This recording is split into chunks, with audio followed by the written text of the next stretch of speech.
Λοιπόν, γεια σας. Σήμερα λέμε να μαγειρέψουμε ένα πολύ εύκολο φαγητό τέλος πάντων πρωινό. Για όποιους δεν ξέρουν καν να μαγειρεύουν με εύκολα προϊόντα, λύσεις, δηλαδή θα το δείτε και θα μου πείτε, να δοκιμάσετε γιατί είναι σούπερ. Λοιπόν, λέγονται αυγοφέτες, ψωμάκι δηλαδή, με αυγά και λίγη φέτα. Εύκολα και όμορφα. Λοιπόν, πάμε. Παίρνουμε τα αυγά μας για αρχή.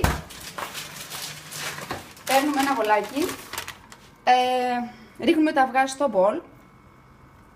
Για τα κορίτσια που δεν ξέρουν καν να μαγειρεύουν, νομίζω ότι είναι πολύ εύκολο πρωινό.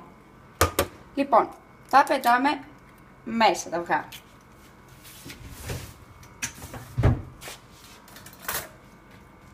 Αλατάκι. Μια χαρά. Τα χτυπάμε.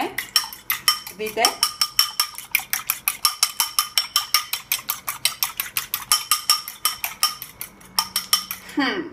Έτσι νομίζω. Πάει καλά. Λοιπόν, χτυπάμε. Ορίστε, έγινε ένα μείγμα. Παίρνουμε το ψωμάκι μας. Θα το πάρουμε από εδώ. Το βάλουμε στην κουζίνα. Πάντα να έχουμε μία πετσέτα εδώ, να είναι πάντα καθαρή η κουζίνα μας και να φάτε καθαρά, δηλαδή το πιο σημαντικό είναι και αυτό, γιατί δεν μπορώ, συχαίνομαι λίγο. Λοιπόν,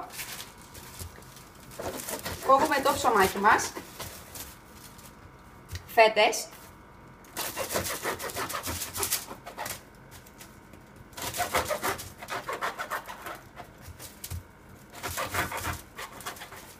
και επειδή